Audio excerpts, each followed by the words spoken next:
pessoal do Facilitando a Medicina, tudo bom com vocês? Eu sou Cleverson Delvecq e a gente vai para mais uma aula referente à antibiótico-terapia, essa playlist que nós estamos fazendo. Então, se eu te ajudar de alguma forma e você quiser receber mais conteúdos e participar aqui da nossa comunidade no YouTube, se inscreve no canal e deixa seu joinha para ajudar a gente e vamos ao que interessa. Hoje vamos falar de mais um antibiótico específico, que são os anfenicóis. O que a gente pode falar desses anfenicóis? Fácil e simples. Eles são derivados do propanodiol, que seria basicamente conformado por propano e duas moléculas de hidroxila alcoólica. Ele que foi aí tendo a sua origem por meio da Streptomyces venezuelis, que foi quando eles tiveram aquela cultura desse tipo de micro-organismo e que acabou derivando dessa Streptomyces venezuelis a uma substância. E essa substância em laboratório ali modificado acabou chegando aos nossos anfenicóis. E claramente, o que a gente pode destacar? A sua estrutura.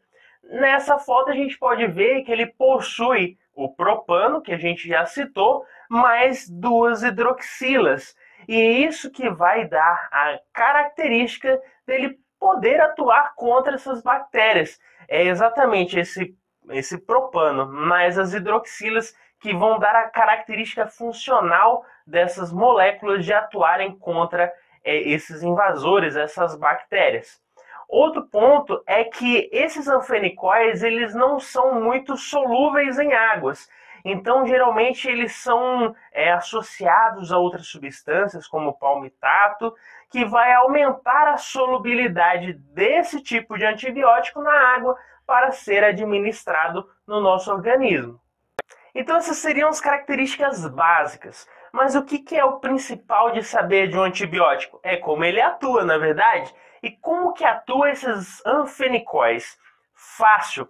Eles vão atuar diretamente no processo de produção proteica de uma bactéria.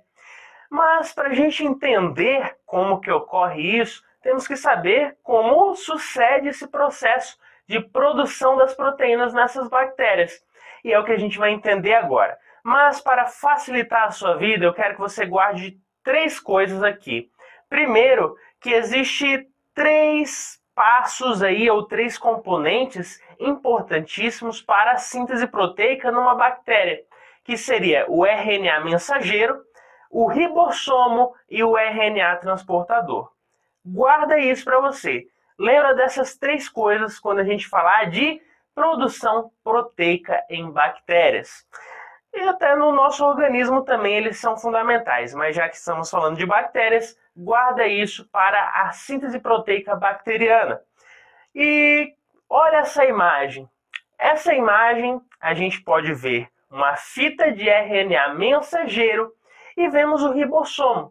É como se o ribossomo ele envolvesse exatamente essa fita aí de RNA mensageiro.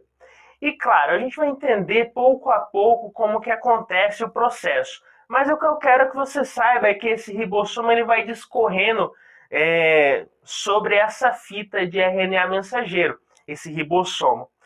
E antes da gente ingressar como que acontece o processo, eu quero que você saiba um pouco mais sobre o ribossomo. Olha na imagem. Nessa imagem a gente vê que o ribossomo ele tem a sua subunidade maior e a sua subunidade menor.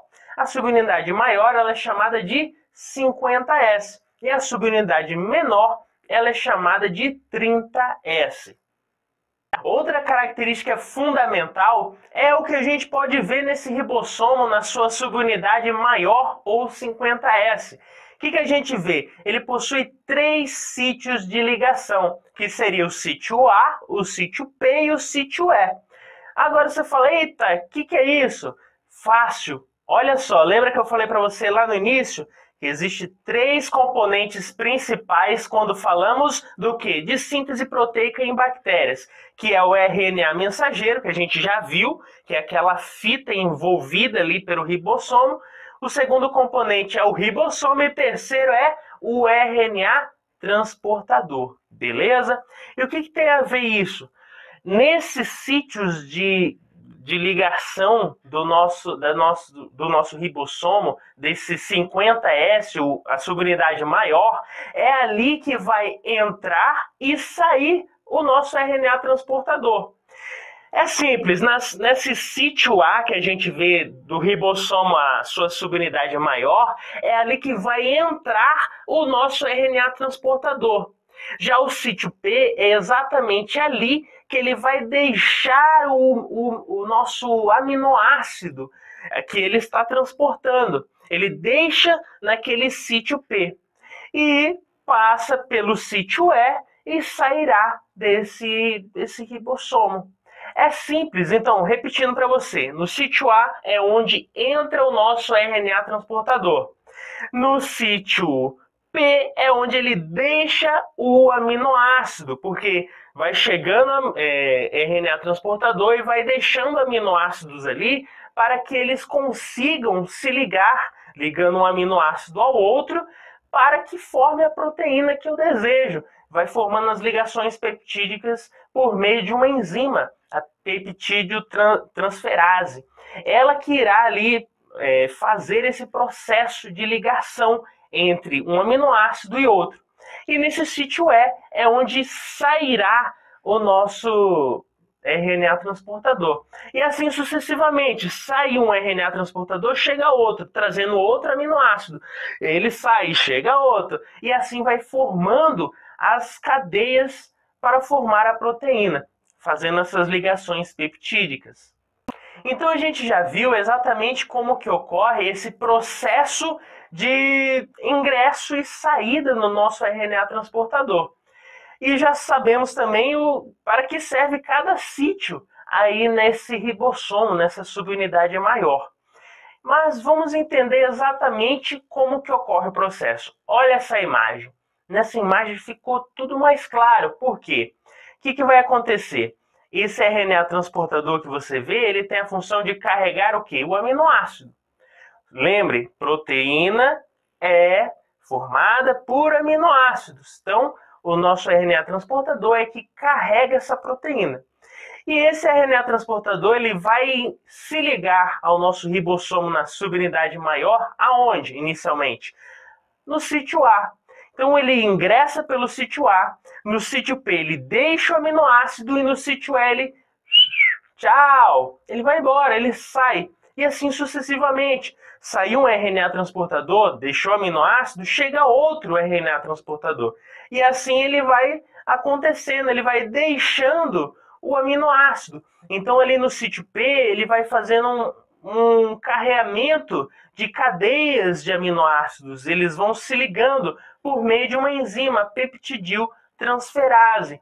Então essa enzima ela possibilita com que essas ligações peptídicas ocorram e esses aminoácidos que foram trazidos aqui por meio do RNA transportador, eles vão se ligando, eles possam formar essa proteína. Então é basicamente assim que ocorre a síntese proteica na nossa bactéria. Mas o nosso foco aqui é saber como que atua o anfenicol. O que ele vai fazer? Ele vai atrapalhar esse processo, mas como ele faz isso? Galera, é muito simples. Agora que a gente já sabe como que ocorre o processo de síntese proteica numa bactéria, a gente consegue saber como vai atuar o anfenicol. E ele vai atuar exatamente no sítio P ali. O que acontece no sítio P da subunidade maior? Ele vai exatamente deixar o aminoácido. Para deixar mais específico ainda, o anfenicol ele atua sobre uma enzima, a peptidiltransferase. Lembra que eu falei para você que as ligações peptídicas de um aminoácido ao outro, que foram deixados no sítio P, para que eles possam se ligar, eles dependem da enzima peptidiltransferase? Pois é, esse anfenicol ele atrapalha ou inibe essa enzima. Então os aminoácidos que possivelmente foram deixados no sítio P da subunidade maior, eles não se ligam e assim não ocorre a síntese proteica da bactéria. Então é basicamente dessa forma que vai atuar os nossos anfenicóis, ou o principal exemplo dos nossos anfenicóis, o clorafenicol. E como eu falei para vocês, o cloranfenicol é o principal representante aqui quando falamos desses anfenicóis. E qual a característica desse cloranfenicol? Primeiro, que ele tem um amplo espectro. Que isso quer dizer que ele tem uma ação muito ampla. Ele pode atuar tanto contra bactérias gram-positivas, tanto contra anaeróbias, contra gram-negativas positivas, enfim, ele tem um amplo espectro, ele consegue atuar sobre várias bactérias. E quando a gente fala de gram-positiva, qual pode ser utilizado aí esses anfenicóis? Como o cloranfenicol, podemos usar contra streptococcus, podemos usar contra pneumococos, também contra Staphylococcus aureus, Staphylococcus epidermis, a gama de estafilococos. Quando falamos de anaeróbios, aí podemos utilizar contra bacterióides, contra até espiroquetas, a leptospira.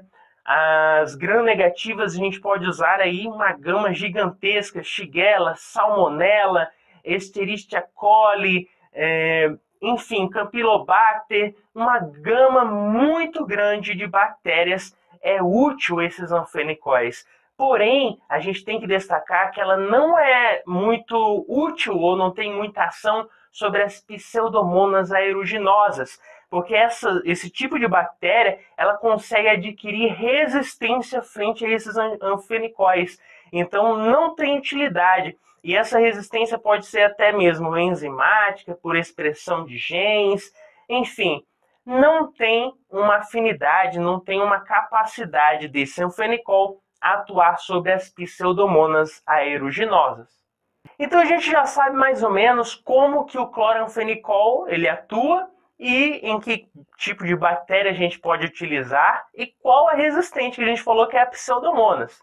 Mas a indicação clínica, a gente pode utilizar na febre maculosa, pode utilizar em meningites também, pode ser muito útil, já que ele atravessa a barreira hematoencefálica atuando sobre o sistema nervoso central, abscessos no sistema nervoso central e até mesmo como uma opção alternativa, principalmente aos beta-lactâmicos. Lembra quem são os beta-lactâmicos? Carbapenêmicos, penicilinas, as cefalosporinas e os monobactâmicos. Então, esses beta-lactâmicos, quando uma pessoa tem certa alergia, não tem uma boa afinidade para aquela pessoa, eu posso utilizar como meio alternativo esse cloranfenicol, esses anfenicóis. Então, seria uma indicação clínica aí alternativa. E quando a gente fala dos efeitos adversos, aí já vai entrar um pouquinho sobre alterações na medula óssea, alterações hematogênicas, pode ter leucopenia, neutropenia, também pode ter reações, alergias em alguns casos. Então é amplo, pode existir, não é muito frequente, mas sempre pode acontecer os famosos efeitos adversos. Então, pessoal, com isso fizemos mais um resuminho. Se eu te ajudei, deixe seu joinha e se inscreve aí no canal. Valeu?